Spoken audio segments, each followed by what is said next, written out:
Welcome inside Appalachia. I'm Mason Adams. This week, a new book for young adults. Verity Vox and the Curse of Foxfire mixes historical fact with spooky Appalachian folklore. Many strange visitors came from lands far beyond the horizon to make a new home in those Appalachian hills. Some had big teeth. Some had big eyes. Some called your name in the dark, hoping to gobble you up. Over 15 years, a photojournalist documented an Ohio family.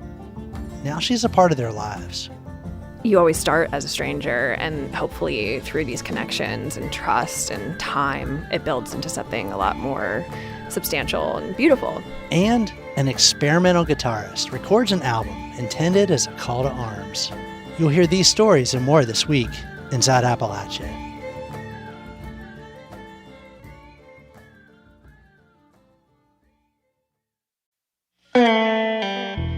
Welcome inside Appalachia. I'm Mason Adams. A new young adult novel tells the story of a witch in training who uses her magic to help a forgotten mountain coal town. It's called Verity Vox and the Curse of Foxfire, and it blends fantasy and Appalachian social history with a touch of queer romance. It's the debut novel by Don Martin, and it was an instant New York Times bestseller. Bill Lynch spoke with Martin about the book in his podcast, Head on Fire. Often with authors, I ask them if they'd like to read something. I didn't mention this to you in advance, but if you'd like to read I have the book right here. If you'd like to read something, please do. I'll just read the prologue. It's pretty short. A man comes to town. In the heart of a valley, at the base of a mountain, there is a town you can only access by an old swinging bridge made of wood and rope. The town was built up by a coal mining company drawn to the area by the riches they thought they'd find underneath the soil. Once they'd extracted everything they could grab and then some, they moved on to other mines and other hills, leaving this one and its people behind. But they were not alone. For you see, the mining company had not been the only thing drawn to that mountain and the marvels lying in wait underneath. These mountains were old, very old. They were formed before all the oceans had settled into their places. They erupted from the ground before life took its first steps. They gazed up at the stars for eons before the first plant took root. All that age and time held something, or possibly held something back. All that digging around in the dirt drew attention to what had been locked away and the power it held. Many strange visitors came from lands far beyond the horizon to make a new home in those Appalachian hills. Some had big teeth. Some had big eyes. Some called your name in the dark, hoping to gobble you up. One of those things looked like a salesman, wearing a slick striped suit, driving a red wagon. The salesman had been to many towns in many lands and called many names. Here, he called himself Earl.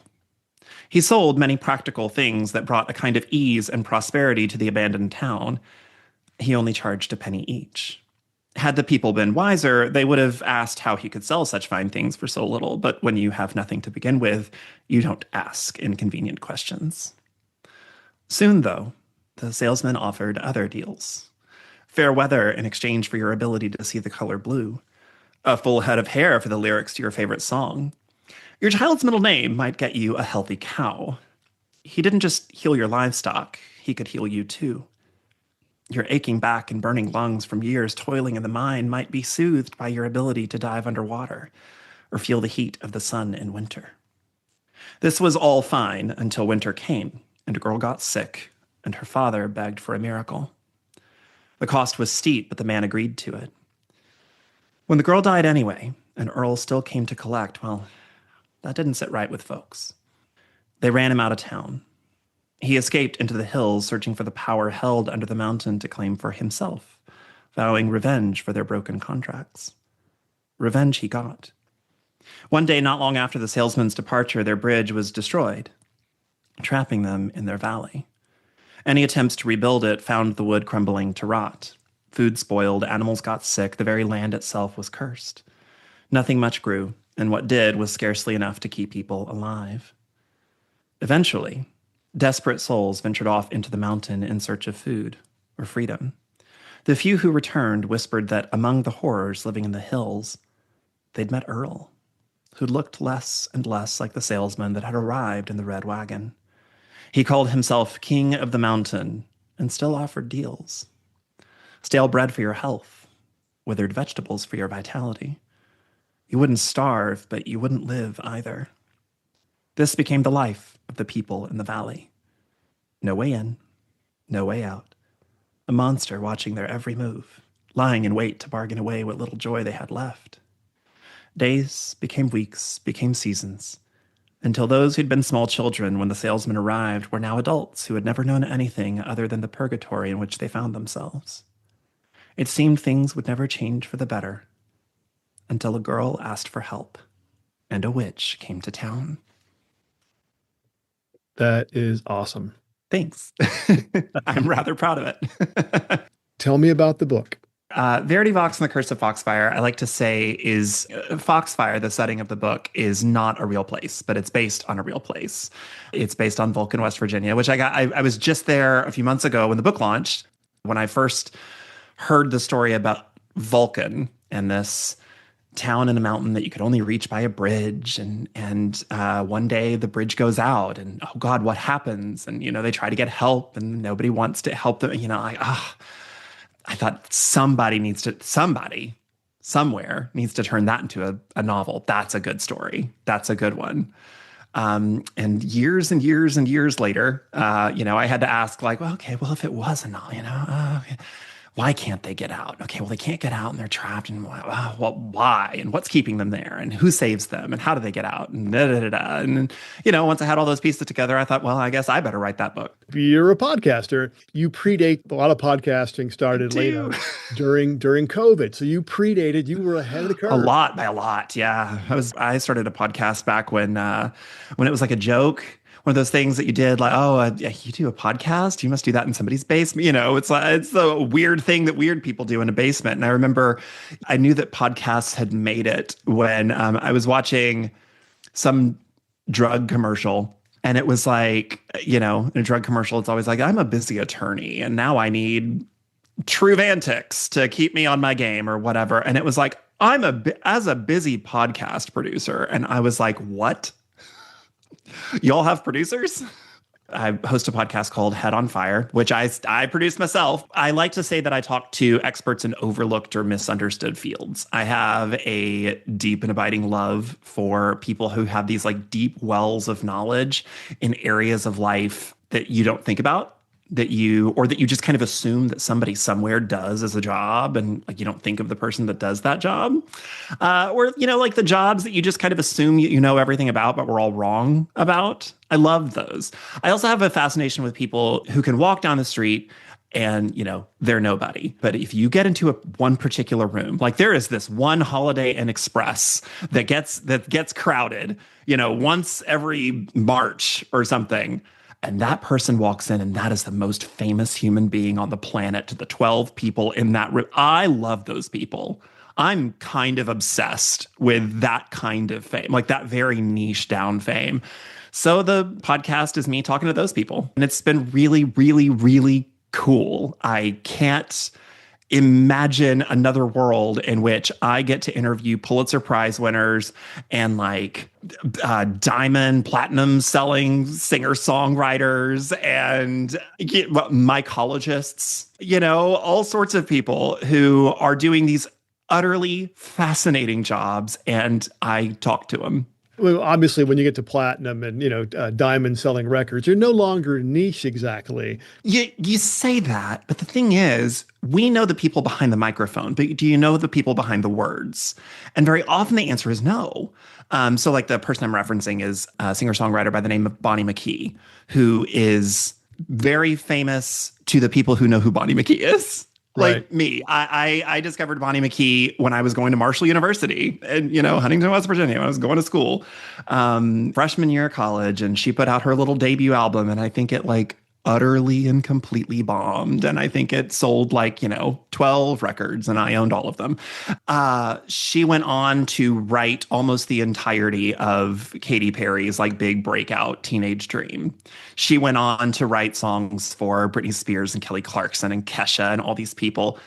And like, she's somebody that unless you really know who she is, she can kind of just walk down the street Does everybody in the world know her? No, but everybody in the world knows her songs. And I don't know where that comes from other than I was just a really curious, very imaginative child.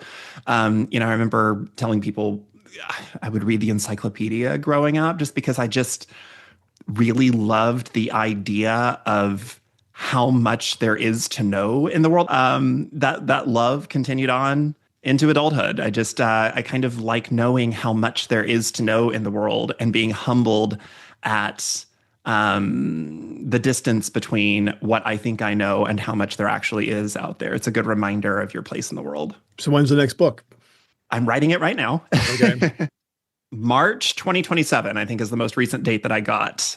So when it comes to series, especially young adult series, everything is sold as a standalone with series potential these days because the days of the Hunger Games selling millions and millions of copies in 7-book deals and all that are kind of behind us. So the first book came out in August and nobody expected it to do anything. And it became a New York Times bestseller. And by lunchtime on pub day, the publisher said, "Hey, got any more of those Verity Vox books?" And I was like, "Well, actually, remember how I told you I had 2 more that I wanted to write?" So because we didn't know that was going to be greenlit, normally with YA, you want, a book, if it's a series, you want the book a year. Readers want a book a year.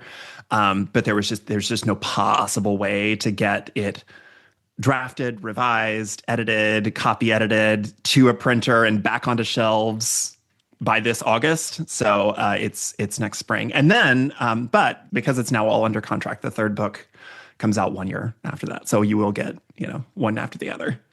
Don, thank you very much. Your book's been a pleasure. And thank you. It's been lovely talking with you. Thank you so much. Verity Vox and the Curse of Foxfire is available from Page Street Publishing, a division of Macmillan. Coming up, a stranger with the camera becomes a friend of the family. You're inside Appalachia. I'm Mason Adams.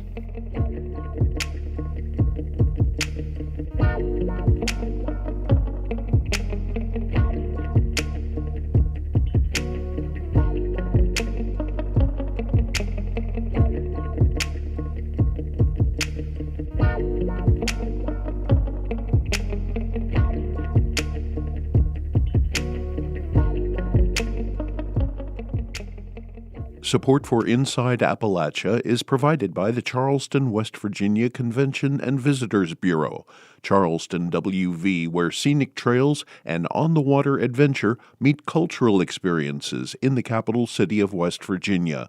Your adventure begins here at charlestonwv.com. Late last year, the New York Times published an essay from photographer Maddie McGarvey with writer Emmy Neatfeld. It's headlined, An Active Witness in Appalachia. The journey to that essay began 15 years ago when McGarvey was a sophomore at Ohio University. She took on a project to document grandparents raising their grandchildren. That led her to meet 3-year-old Paige Casto and her family. She's been photographing them ever since. Associate producer Abby Neff spoke with McGarvey about her relationship with Casto and how it's changed since their first meeting. I'm looking at a photo right now of Paige looking down at swallowtail butterflies. The caption reads, "Paige chasing butterflies outside her grandmother's home." I just wanted to ask the context behind this photo and kind of what brought it to life for you and why it's featured in this story. So this photo is actually probably the first or second time I ever met Paige. She was probably 3 or 4 years old here and really just so full of wonder. They lived down a holler, no cell phone service, but with a lot of natural beauty around them. There'd be little creeks and hills, with flowers. We'd go and pick flowers and walk around barefoot. And at this moment, Paige just kind of leaned over and looked at, a bunch of butterflies that were just around. I don't even know what they were swarming around, but she was just so, had just such childlike wonder. And she was like 3 or 4 years old. So it's kind of representative of like the start of our relationship together, and me kind of capturing her and how she was viewing the world throughout these different ages. Can you tell me about your initial meeting with Paige and her family? Yeah, so I originally started this project when I was a sophomore at Ohio University.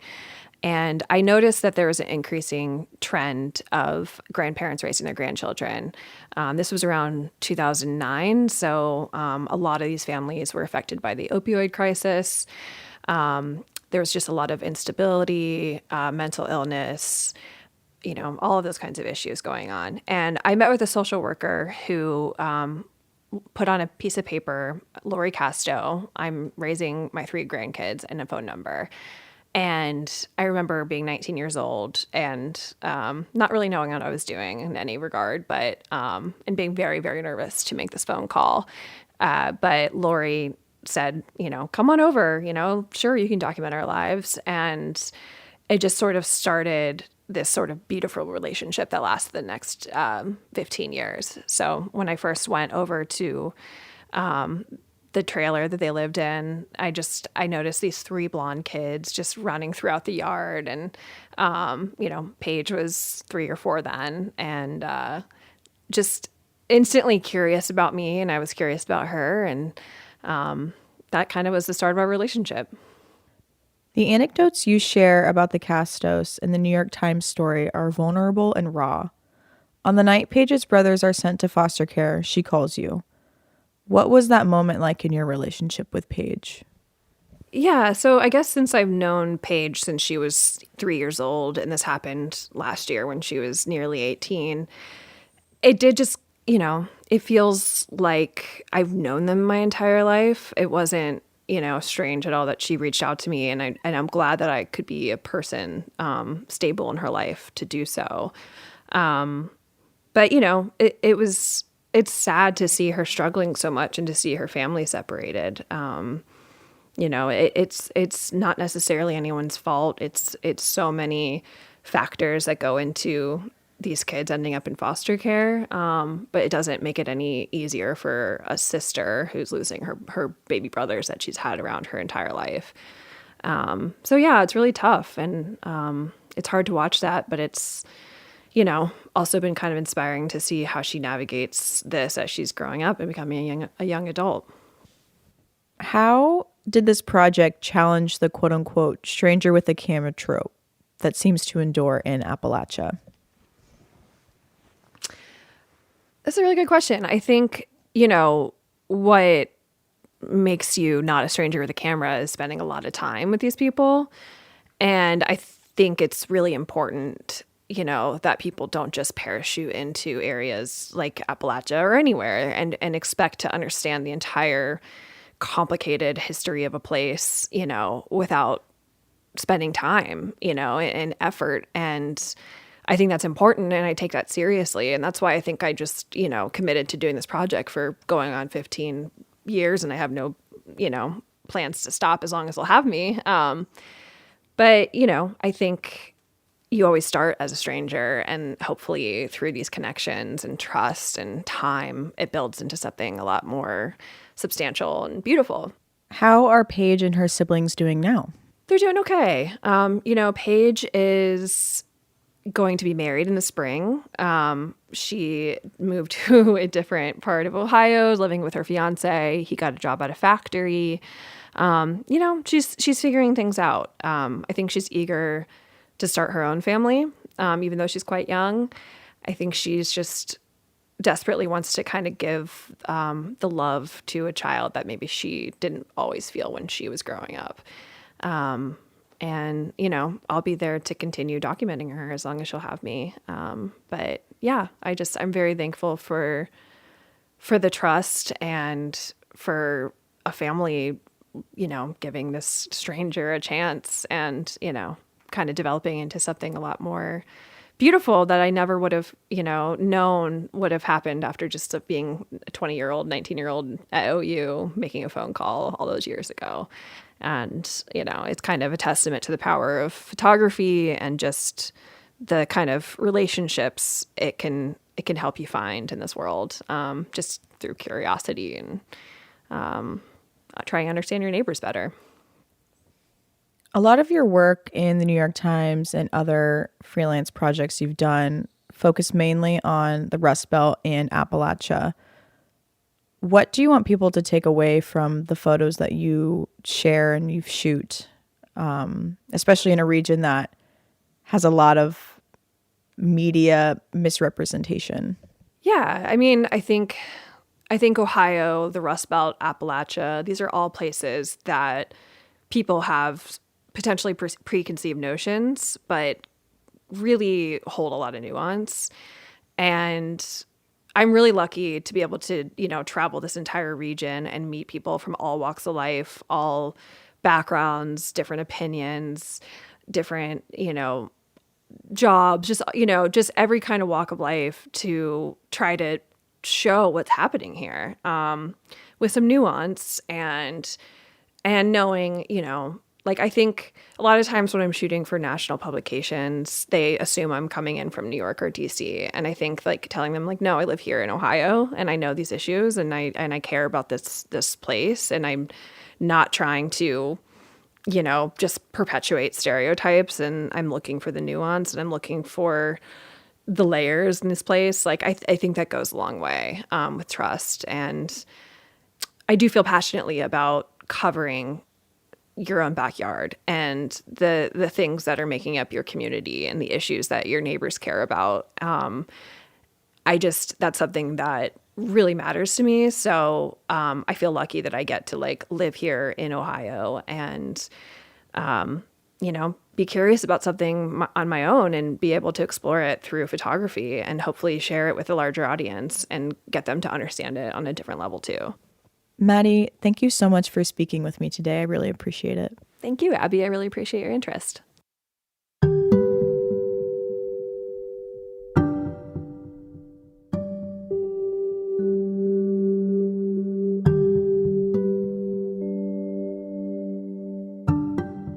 That was photographer Maddie McGarvey speaking with Abby Neff. For a link to the essay in the New York Times, visit our website, wvpublic.org.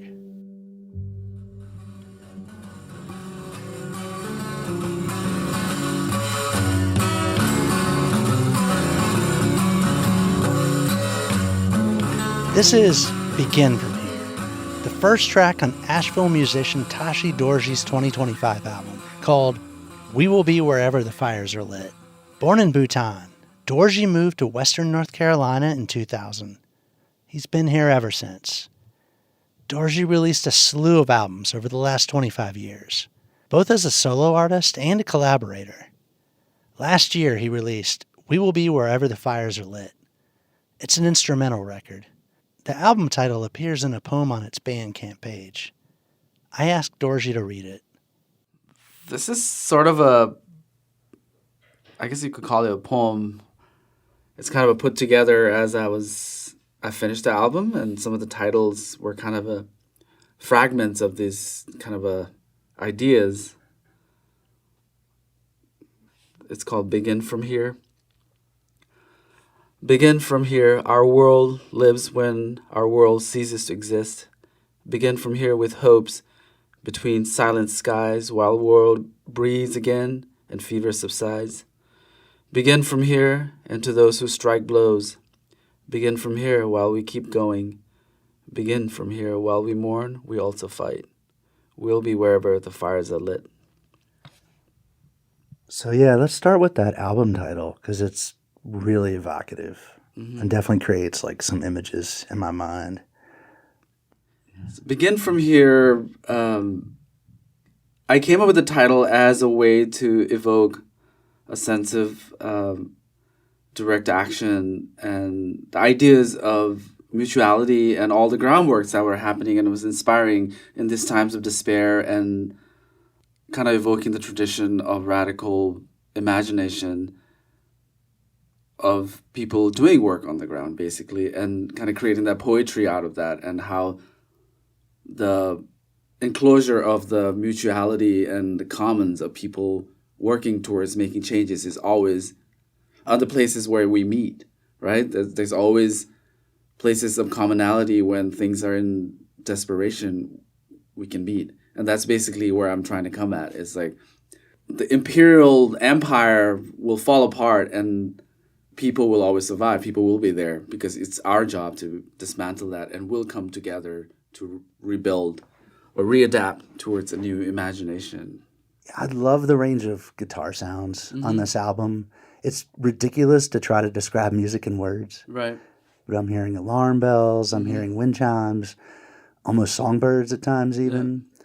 How did you develop this innovative way of playing the guitar?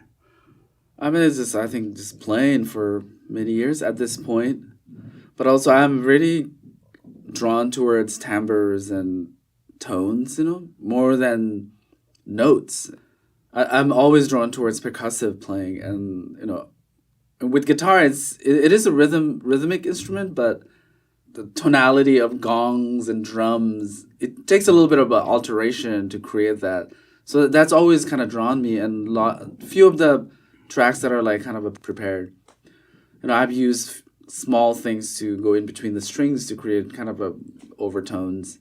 And I've been doing that for a while at this point. So I got introduced to more like very crusty punk music, like His Hero Is Gone or Tragedy, like more crust heavy D-beat bands. And those were like, I have to be honest, like bands like this, His Hero Is Gone, has always have inspired me in some ways, although it doesn't translate in my playing because, a lot of those acoustic recordings doesn't replicate that kind of ideas. But I would say bands like that are really inspirational to me. But I think it's also this, like, the poetic aspect and the revolutionary kind of the fervor of the anarchistic fire. I think those definitely kind of comes into how I play. And as far as musically, I think I got into playing into more non-traditional style because of people like Derek Bailey, basically, He was single-handedly kind of blew my mind when I first heard him. And it just kind of opened me up. And there are contemporaries like Aaron Turner is somebody I really inspires me with band like Sumac. What led you to Western North Carolina, into the mountains of Appalachia? I came to Warren Wilson College as an international student. I literally found like a brochure, alumni magazine, when I was in Bhutan, and I wrote a handwritten letter to the college, the admission office.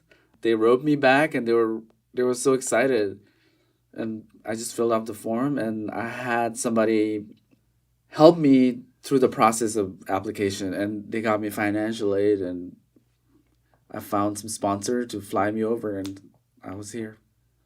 It just happened really fast.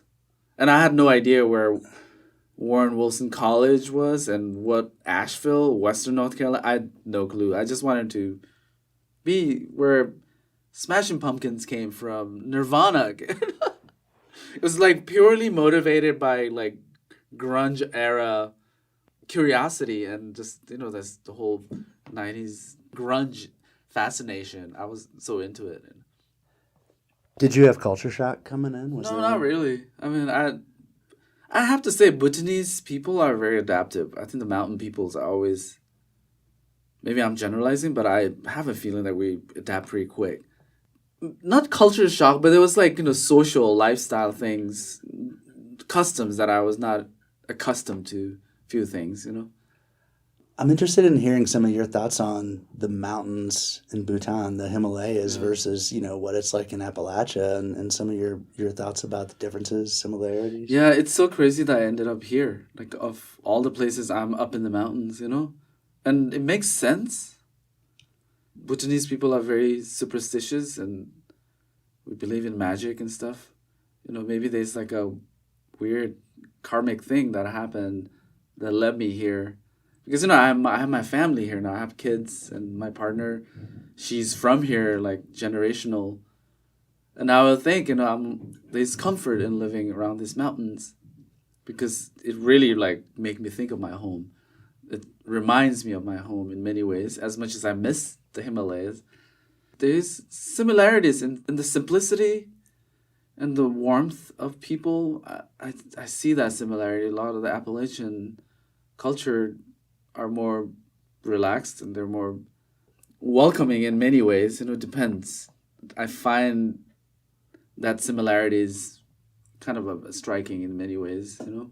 The Himalaya, you go there into Bhutan, our culture is, you know, open and simple, and people are welcoming, and people like to converse. And I find that there's similarities, yeah. Well, yeah, and so speaking of that, I'm interested in hearing some about your experiences with the music scene in Nashville. I'm curious how you've engaged in the scene, how it's influenced some of what you play now. I'm interested to hear more about Asheville and its influences. I mean, Asheville's always been pretty vibrant. With all the struggle that comes with like rents and the expense of living in this expensive city, at this point, there's still, you know, thriving collective of people doing a lot of incredible stuff. Yeah, I mean, it's still vibrant, and it was important for me because, you know, this is where I started playing music, especially the music that I do now, you know. A lot of my friends who helped me record and play together, and the people that I play with, I live here. I think it's still very supported. With this struggle, I think we need a space that's just meant for art and artists. You know, I talk to my friends here and need to have that kind of enclosure of art and artists to do what we want to do without having to worry about upper hand of rental and landlords and expenses, you know, where there's like an actual infrastructure and community support. This is harder, but I think that should be like the next kind of a phase of, to me at least. I wanted to ask you, We Will Be Wherever the Fires Are Lit feels like an inherently political album. Right. How do you make instrumental political music? I had to add the title just to accent that, to emphasize, to have emphasis towards what that track was moving to. And the whole album is kind of geared towards, like, you know, whatever, evoking those feelings and emotions. Did you, I guess in your writing process, and I know it's improv, and do you like go in wanting to infuse these improvisations with this energy, or is it kind of more like it evokes this and you kind of add the label and the title afterwards? I think with Stateless and this album, I went with the idea of creating an album in the context of times we live in, you know, and times of need for voices and action and being around community of friends and comrades who are working towards that. And I think, yeah, it's definitely going with the motivation to create something that has the fervor, you know. I have no expectations when I record, you know. I just record tracks, and the whole process involves, after I finish recording, I listen to it and I have to compile them into little tracks. And yeah, and it's like the whole composition is basically wording is like that's like the harder part for me, is like putting words to those tracks.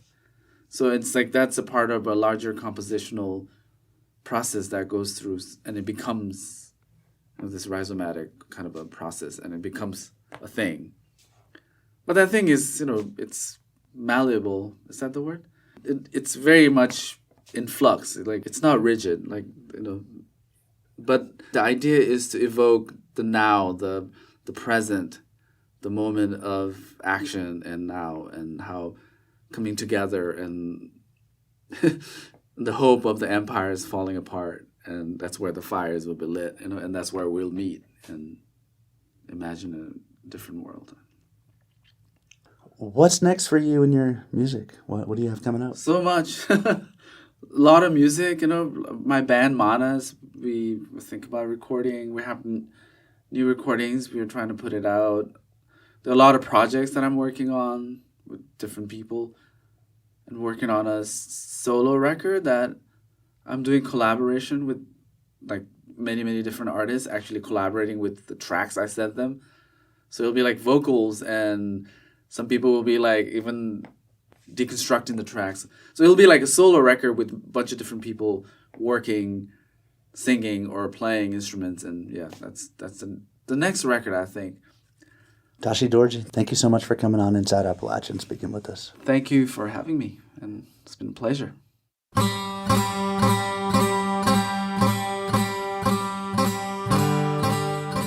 That was Tashi Dorji speaking about We Will Be Wherever the Fires Are Lit. His latest record is Low clouds hang, this land is on fire. Find them both from Drag City or on Bandcamp. Special thanks to Blue Ridge Public Radio in Asheville. In central Appalachia, water troubles are all too common. Residents of a town in southeast Ohio have been struggling with dirty tap water since last summer. The Allegheny Front's Julie Grant reports on the string of issues that created the problem and what leaders are doing to fix it. Stacey Greer started filling and dating gallon-sized jugs with tap water last summer after her town, Cadiz, Ohio, just over an hour west of Pittsburgh, issued a boil water advisory that lasted for over a month. A glass of water from her kitchen looked clear, but she could see the discoloration in the larger jugs. You can see like the tinge of yellows, and then I started testing those, and the pH level was high on them. She says sometimes the water makes the inside of a jug slick with oil. That's something she also finds in the water tank on the back of her toilet. So it's like, real thick, gooey, oily stuff. In the 7 months since that water advisory was lifted, residents say problems with the water's look, taste, and odor persist. Cadiz gets its drinking water from nearby Tappan Lake. Last summer, village administrator Brandon Ludwig says extreme weather, drought, and then floods stirred up sediments in the water. We don't get rains anymore. We get 30-minute monsoons, it feels like. So I know that eroding the creek beds and everything brings a lot of sediment into the lake. Engineering and public policy researcher Zia Lyle isn't surprised to hear about weather patterns causing water problems in Cadiz. But what most utility managers in areas like Ohio, Pennsylvania, they don't understand that climate change is a whole swath of changes to natural hazards. So they're still using this historical understanding of their system. Cadiz Mayor Kevin Jones says it would cost tens of millions of dollars to upgrade the Cadiz water plant. And they're not alone. He says collectively, communities throughout the Ohio Valley need $400 million. The issue, all the mayors have said, is infrastructure, aging infrastructure. At a community meeting in Cadiz last fall, Mayor Jones said he doesn't think their 3,000 or so residents who are already paying high water bills can afford the needed plant upgrades. So he's pushing an idea, attract a big water customer, a data center or power plant. Let's start selling water. Let's start going to these corporations saying, look, we need you to contribute to our infrastructure. You're going to use it, so we need money. Meanwhile, the Ohio EPA says low levels of certain compounds give the water in Cadiz an earthy or musty odor and taste, but don't pose a health risk. In recent weeks, Cadiz has re-poured the concrete foundation and replaced the filter at its water plant. The Ohio EPA is awaiting water sample results, but residents say they haven't seen improvements in the water so far. I'm Julie Grant. Ads for online gambling have picked up. It seems like they're everywhere. TV, radio, billboards, and anywhere you go online. The messages are getting to people you might not expect, like college students. Marshall University broadcast journalism senior Abigail Ayes reported a story on student online gambling for the campus news program MU Report. WVPB's Randy Yohe, who's also her instructor, spoke with Ayes about her research. So, Abby, what prompted you to pursue a story about college student online gambling? This story really had an impact on me just because it hits so close to home. I don't personally do online gambling, but I know countless of my friends' boyfriends. They all are into all of the apps. There's different types of things such as sports betting, online casinos, and it's scary because it's all available to you at the click of a button.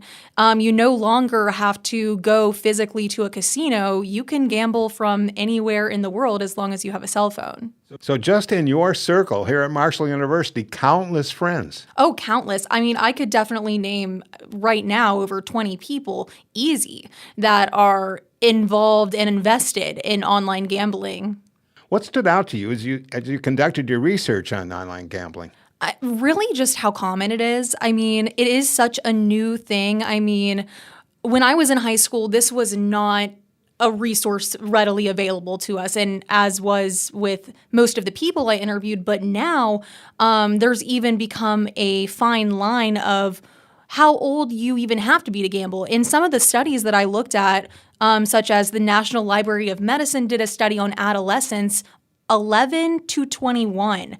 I mean, you think about those ages, your brain is still developing, and I think that makes it, one, scary, and two, really dangerous for other online gambling disorders. Tell me about the students you interviewed and their experiences with online gambling. Right. So I interviewed 2 different students. One of them, his name was Nathaniel Reidenhauer. He definitely did a lot of online gambling, not even just in sports betting, but in online casinos. And he would actually wake up and almost feel a sort of anxiety if he wasn't getting on and logging on to these apps and placing just even a $5 bet. But then I have, on the other hand, a student, Trey Miller, who does occasionally gamble, but can kind of hold himself back from making bets that aren't as responsible. But it's not easy to do, and I feel that it is going into a direction where, you know, people just have this access on their phones. They don't even think twice about making a bet like that. Do you think students understand that gambling can become an addiction? I think students understand that traditional gambling can become an addiction, but I think that people almost don't even view these apps as real gambling. I mean, no longer do you have to go to an ATM and physically get $20 out. You can just get it. It's connected to your bank account. I mean, it is a very instant hit of dopamine in your brain, and I think that is so scary. And the resources available for traditional gambling, I don't know if they're going to overlap with online gambling, considering how easy it is to just continue to download these apps and continue on this addiction. Well, that leads me to my next question. What can students do who get in too deep and want to quit? So there are resources available for students that may see that they or a friend are having problems with this. Again, we do have 1-800-GAMBLER. It is our national hotline here in the USA for people that may feel like they're going too far or don't have any more control. There's also some local hotlines and crisis lines, as well as some self-help books that a lot of people have credited towards them overcoming a gambling addiction, such as Your First Step to Change, others that, of course, Gamblers Anonymous. All of these resources are available, but again, this is such a new topic, it's very hard to distinguish what will be the best resource. Do you think that Marshall, its administration, its counseling department understands this problem, and do they offer any recourse? I honestly do not think that Marshall University knows enough about this problem to even think it's a concern. It's still so new, and students almost play it like a game and like it's fun. But in reality, I mean, once it gets past a certain point, you are in very dangerous territory. And it's important to recognize those lines and make sure you don't cross a boundary with yourself and continue. That was Marshall University student reporter Abigail Ayes speaking with Randy Yohe. The sound of the pesky, annoying horsefly warns us all. Stay still and you might get bit. But even more destructive is a particular silent fly that arrived on our shores about 250 years ago, around the same time Thomas Jefferson wrote the Declaration of Independence. It became one of the country's first invasive species, and it spurred suspicions of biological warfare, threatened the new nation's economy, and inspired citizen science. WHYY senior climate reporter Susan Phillips reports. We're going back to 1776. In August of that year, thousands of German soldiers known as Hessians arrived in America to fight against the Continental Army. Paid by the British, the Hessians sparked fear and resentment among the colonists, helping to rally more Americans to the cause. These soldiers were so hated, they were named as one of 27 grievances listed in the Declaration of Independence, condemned for raping and pillaging farmers throughout New Jersey. Around the same time, a new pest began to eat wheat, barley, and rye crops on American farms. The pest was a tiny white worm, sort of like a maggot, which munched its way to adulthood, destroying the harvest before flying off to mate in other fields. It began in Long Island and Brooklyn, and they could sit and watch as the insect moved further west and further south. Lou Mazer is a professor of American history at Rutgers University. Mazer says the fly, which is the size of a gnat, worried farmers, many of whom, like Thomas Jefferson, were also delegates to the Continental Congress. They are concerned, deeply concerned, because wheat is critical, not only to domestic production, but to export. Rumors spread that the fly hitched a ride, some thought on purpose, through the straw bedding of Hessian soldiers. While it could have happened this way, there is no evidence this is how the fly arrived, or that it was a piece of biological warfare employed by the Hessians or the British. But the story stuck. After the war, a gentleman farmer and slave owner from Princeton, New Jersey, named George Morgan, looked out over his devastated crops and decided the pest needed a name. In fact, a very bad name. Morgan explains here in a letter that he wanted everyone to associate the destruction and violence by Hessian soldiers with the devastation wrought by the fly. The name of the Hessian fly was given to this insect by myself. We agreed to use some industry in spreading the name to add, if possible, to the detestation in which the human and insect were generally held by our yeomanry, and to hand it down with all possible infamy to the next generation as a useful national prejudice. So it's a very powerful piece of rhetorical propaganda out of the rage that the revolutionaries felt of those 30,000 Hessian soldiers who fought for the British during the war. Morgan also wrote to George Washington that year, telling him the fly had reached Philadelphia. He describes in detail his experiments to save his crop. That same year, Britain banned wheat imports from our young nation because of the Hessian fly.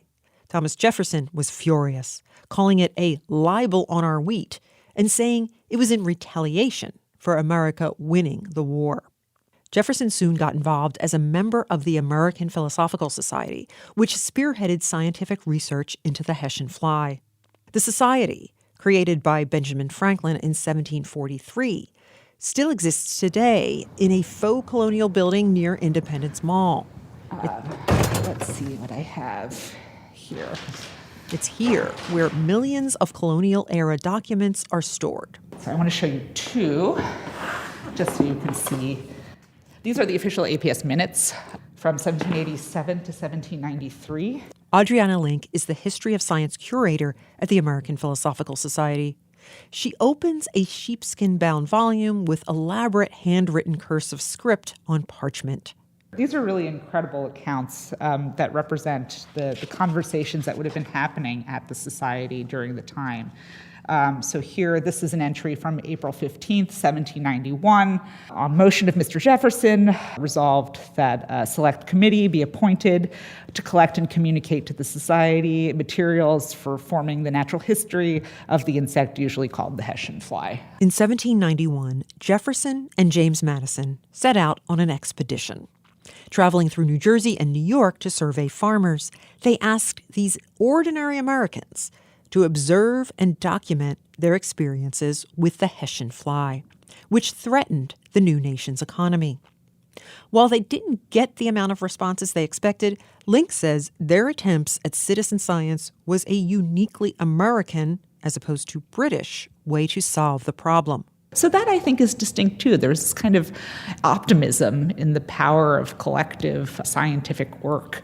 Link says Jefferson's obsession with the fly was twofold: serious risks to the nation's budding independent economy and pride that American science, or what was then referred to as natural history, could be just as effective as European. I think Jefferson being sort of the driving force in this is telling, because he did see science as being a mechanism through which to build the nation. By 1811, the Hessian fly had traveled south to Thomas Jefferson's fields at Monticello, destroying 1/3 of his wheat crop.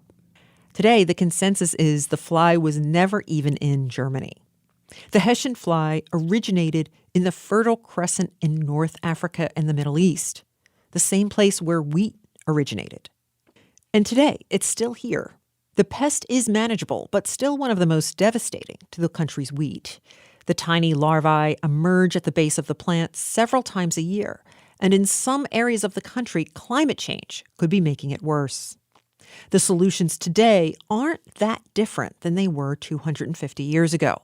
Find and develop more resistant strains of wheat and time fall planting to avoid egg laying. Almost 250 years later, everyone, scientists and farmers alike, still call it the Hessian fly. So the Princeton farmer George Morgan would be happy to know that he succeeded in passing down his useful national prejudice. From the Climate Desk, I'm Susan Phillips, WHYY News.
Till next time, thanks for joining us as we journey throughout Appalachia. Our theme music is by Matt Jackford. Other music this week was provided by Mary Hott, Dinosaur Burps, Blue Dot Sessions, Tashi Dorji, and John Ingram. Bill Lynch is our producer. Abby Neff is our associate producer. Our executive producer is Eric Douglas. Kelly Libby is our editor. Our audio mixer is Patrick Stevens. You can find us on Instagram @InAppalachia. You can also send us an email to insideappalachia@wvpublic.org. Visit wvpublic.org/InsideAppalachia to subscribe to our newsletter and stream all of our stories. Or look for Inside Appalachia on your favorite podcast app. Inside Appalachia is a production of West Virginia Public Broadcasting.